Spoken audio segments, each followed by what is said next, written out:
요한이라 할 것이라 라는 제목으로 같이 하나님의 말씀을 나누겠습니다. 지난주까지 해서 여호수아 말씀이 끝나고 이제 누가복음 말씀을 시작했는데요. 오늘은 1장 57절에서 80절까지 말씀입니다.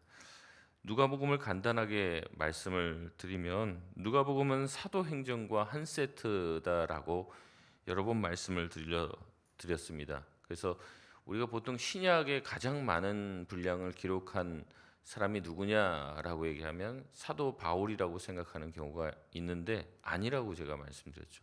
신약에 가장 많은 분량을 저술한 사람은 바로 누가입니다. 누가복음과 사도행전의 그 절수만 따져서 분량과 글자 수를 따지면 신약 성경에서 가장 많은 저술을 한 사람이 바로 누가입니다.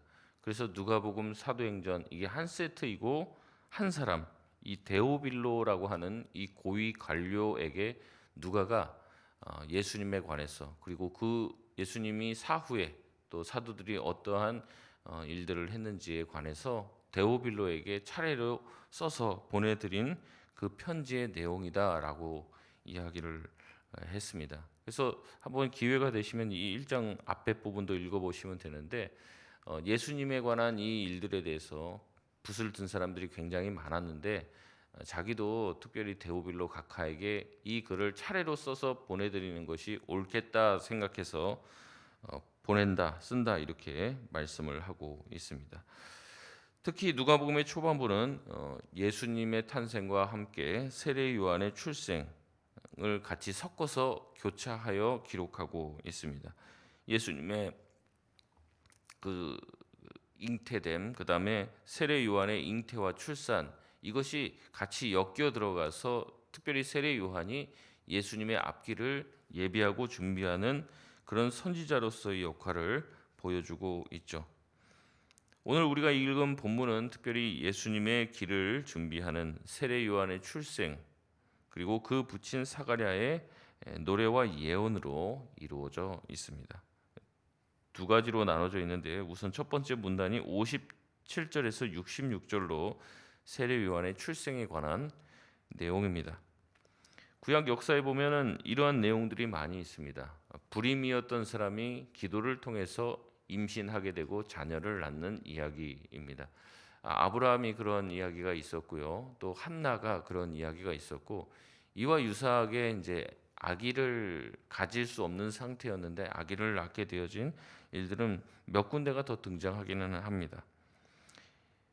이렇게 아기를 낳을 수 없는 불가능한 상태에서 아기를 얻게 되는 것은 하나님이 들어주시고 그들을 긍휼히 여기신 증거이자 신적 구원의 놀라우신 행위라는 것이 이제 드러나는 거죠. 그래서 그 모든 일들에 대해서 사람들은 기뻐했습니다. 이 오늘 본문의 주인공인 사가랴와 엘리사벳의 출산 또한 그와 같습니다. 오랫동안 아기가 없었는데 나이가 들어 엘리사벳은 임신을 하고 출산하게 되었습니다. 그렇기 때문에 이 출산은 어떻게 보면 나이가 지긋이 든 여성분이 임신을 해서 출산하면 아유 이게 얼마나 망측스럽냐 뭐 이런 느낌이 아니라 너무나도 그 가정에 큰 복이 되는 것이죠. 주위의 많은 사람들에게 기쁘고 복된 소식이 되었습니다. 59절에 보면 난지 8일이 되자 이 아이에게 율법을 따라 할례를 시킵니다. 할례를 시키면서 이름을 짓는 과정이 나오는데 이제 히브리적 전통은 아닙니다. 보통 히브리적 전통에 따르면 거의 애가 낳기도 전에 이름을 짓는 경우가 많이 있고 아니면 또 출산한 후에 한참 있다가 이름을 짓는 경우도 있는데 8일이 되면서 할례를 시키는 이런 전통은 아마 이제 헬라의 영향을 많이 받아서 생긴 전통으로 신학자들은 말하고 있습니다. 이러한 장명의 전통은 아이의 장래 운명을 이야기하며 소망과 축복을 담는 과정이죠. 우리 가정에서도 또 아들들, 딸들, 또 손자, 손녀들이 출생하게 되면은 또 그 자녀들에 대한 이름을 짓잖아요. 근데 이제 어떤 이름을 짓겠습니까? 이 아이가 이제 앞으로 어떻게 됐으면 좋겠다. 뭐 이렇게 이름을 짓죠. 그래서 뭐 하나님의 백성으로 좀 살았으면 좋겠다 그러면 하민이 뭐 이렇게 짓고 하나님의 사람으로 살았으면 좋겠다 그러면 하람이 이렇게 짓기도 하고, 예수님의 은혜로 살았으면 좋겠다 그러면 뭐라고 지어요? 예은이. 지금 이름 비슷비슷합니다. 저도 마찬가지로 이제 애가 좀 하나님 안에서 좀 착하고 아름답게 자랐으면 좋겠다 그래서 양선 이렇게 짓고, 좀 부드럽고 정말 예수님의 온유한 성품을 닮았으면 좋겠다 그래서 양온유 이렇게 이름을 지었는데, 바람과는 다르게 이제 애들이 나갈 때가 많이 있죠. 어쨌든 소망하는 겁니다. 부모가 소망하는 마음에서 그 마음을 담아서, 축복하는 마음을 담아서 이름을 지어 주는 거예요. 오늘 본문에 나온 사람들, 주변에 온 친족들은 함께 이 아이의 이름 짓기에 동참하는데, 아이의 이름을 무엇이라고 지으려고 합니까? 사가랴라고 이름 지으려고 합니다. 왜 그렇게 이름을 지으려고 했겠습니까? 자기의 아버지 사가랴가 그만큼 훌륭한 제사장이었던 것이죠. 그래서 이 아이 또한 자라면서 아버지 닮아서 참 훌륭하고 거룩한 제사장이 되었으면 좋겠다. 왜냐하면 그런 사람 찾기도 어려운 시대였어요. 굉장히 종교가 혼탁하고 어지럽고, 제사장이 제사장 역할을 하지 못하는 그 시대에 좋은 제사장의 느지막한 아들이 태어났을 때 이 아버지처럼 정말로 성실하고 충직한 거룩한 제사장이 되라, 그런 역할을 감당해라 라는 소망을 담아 사가랴라고 이름 지으려 합니다. 그러나 그 이야기를 들은 어머니 엘리사벳은 급하게 거절합니다. 60절에 보면 엘리사벳은 아이의 이름을 요한으로 짓겠다라고 말합니다. 요한이라는 이름은 이제 1장 13절에 천사가 그들에게 지어준 이름입니다. 요한의 이름의 뜻은 자비로운 주님이라는 뜻을 가지고 있습니다. 그래서 요한, 요한나, 요하나 다 비슷한 뜻입니다. 엘리사벳의 주장에 친족들은 거절합니다. 그런 이름이 친족 중에 없다고 얘기하면서 엘리사벳 혼자 주장하는 것이라고 생각합니다. 아무래도 당시의 여성의 주장은 큰 힘을 받지 못한 것 같습니다. 그래서 엘리사벳 개인의 주장으로 여기고 그의 아버지에게 다시 한번 물어봐야겠다 생각을 하죠. 그들은 62절에 아버지 사가랴에게 다시 묻습니다. 아들의 이름을 무엇으로 해야 되겠냐? 그러자 사가랴는 63절의 서판에 요한이라고 썼다 말합니다. 그 순간 기적이 일어나죠.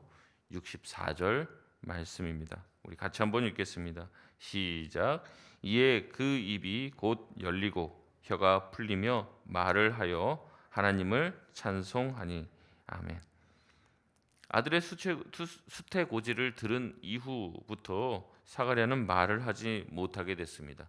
그러나 그가 말씀에 순종하여 아이의 이름을 요한으로 짓자 드디어 입이 열리게 됩니다. 그러니까 지금 말 못한 지 얼마나 된 거예요? 거의 한 이제 10개월 정도 된 거죠. 이제 아이가 이제 생길 때부터 말을 못하고 이제 출생할 때까지 지금 말을 못했으니까 이제 10개월의 기나긴 침묵 끝에 아이의 이름을 요한이라고 짓자 하나님께서 그의 입술을 열어 주셨습니다. 침묵 끝에 나온 사가랴의 첫 마디는 무엇이었습니까? 하나님을 찬양하는 것이었습니다. 이 모든 것이 굉장히 드라마틱하죠. 사가랴의 심상치 않은 침묵, 말하지 못함, 그리고 이름 짓기 또한 심상치 않습니다.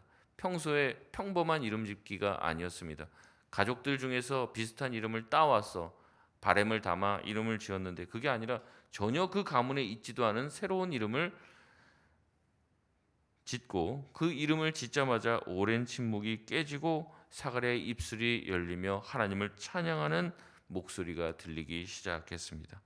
이 모든 놀라운 일을 보고 65절의 근처의 모든 사람들이 다 두려워했다라고 이야기하고, 이 소식이 온 유대 산골에 퍼지게 되었습니다.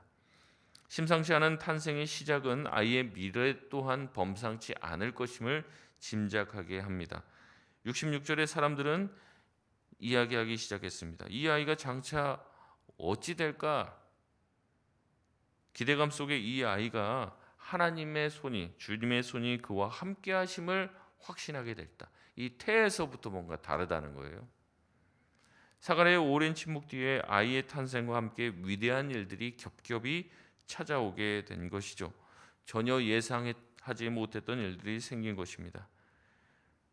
여러분, 하나님은 오늘 본문을 통해서 어떤 분이심을 우리에게 보여주고 계십니까? 우리의 기도에 응답하시는 위대하신 분이라는 것을 알게 됩니다. 얼마나 이 사가랴가 오랫동안 자녀를 위해서 기도했겠습니까? 그러나 하나님은 다 계획이 있으신 거예요. 사가랴만 조급하지 하나님은 조급하지 않습니다.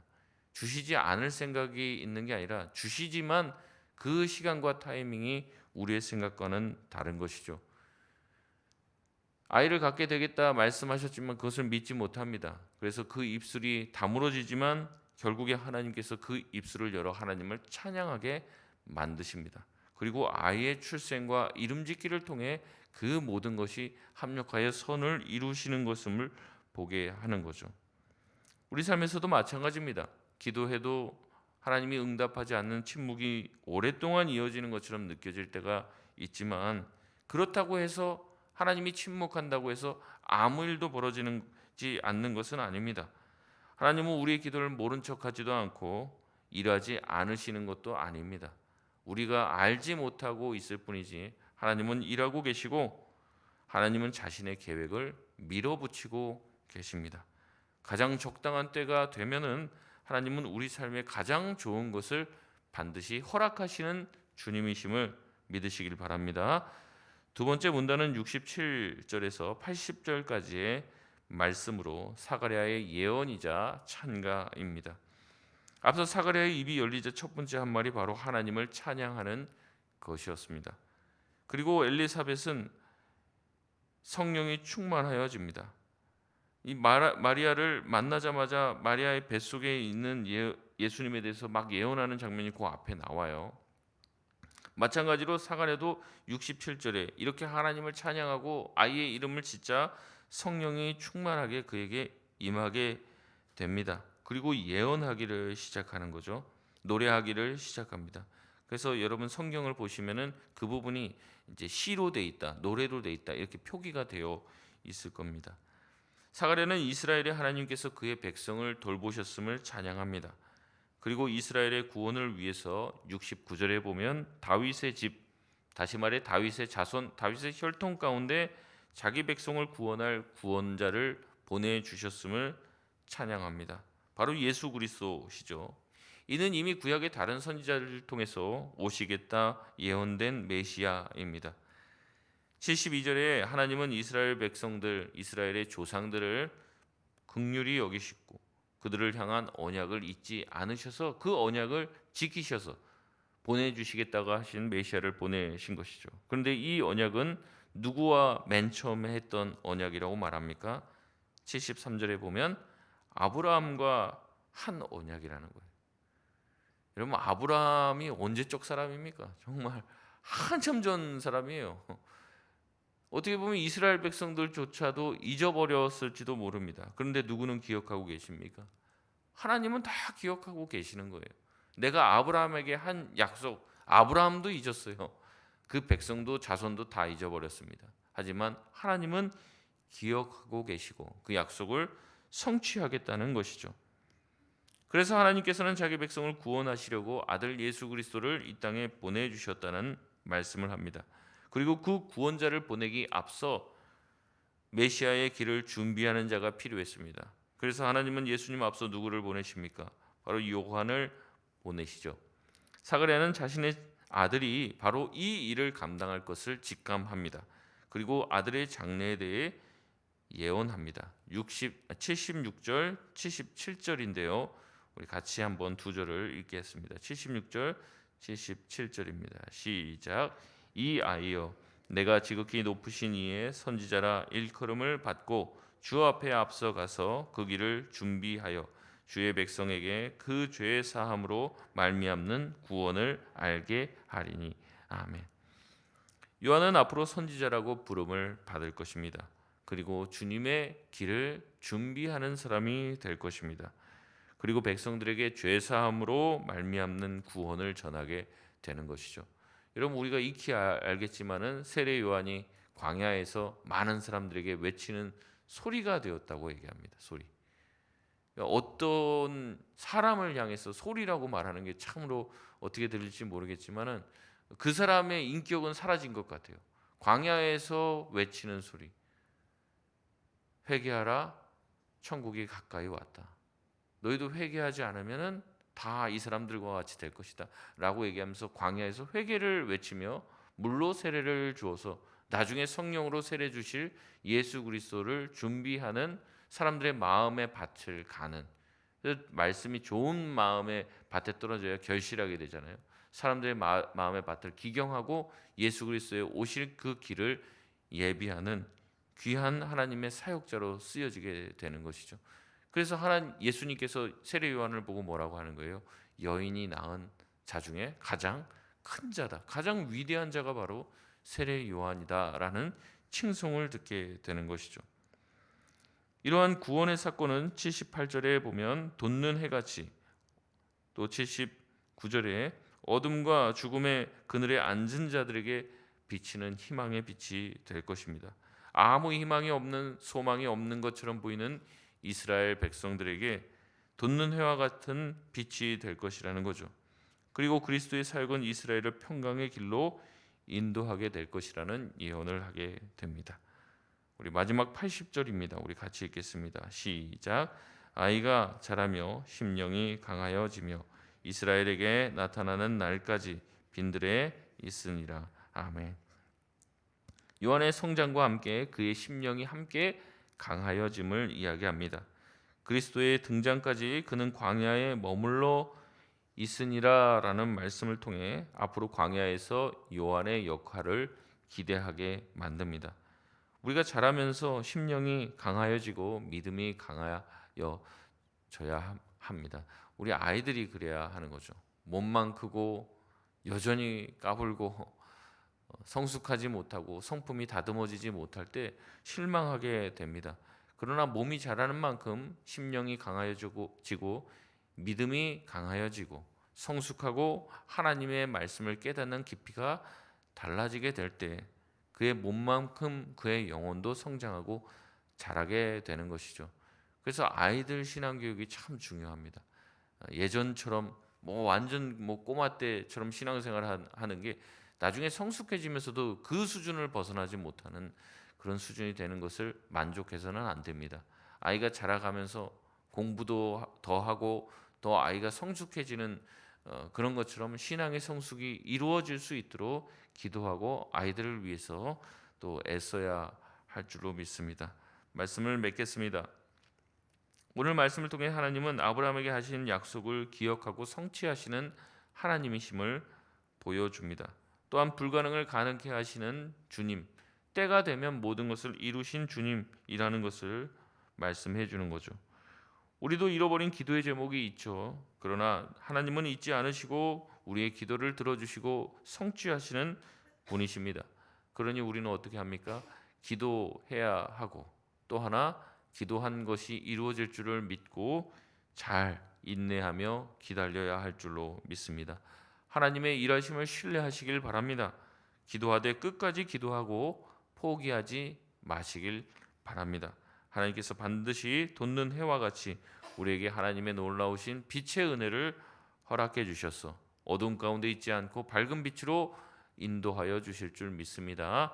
오늘도 그 확신을 가지고 살아가는 저와 여러분 되시길 바랍니다. 우리 이 시간 같이 기도하겠습니다.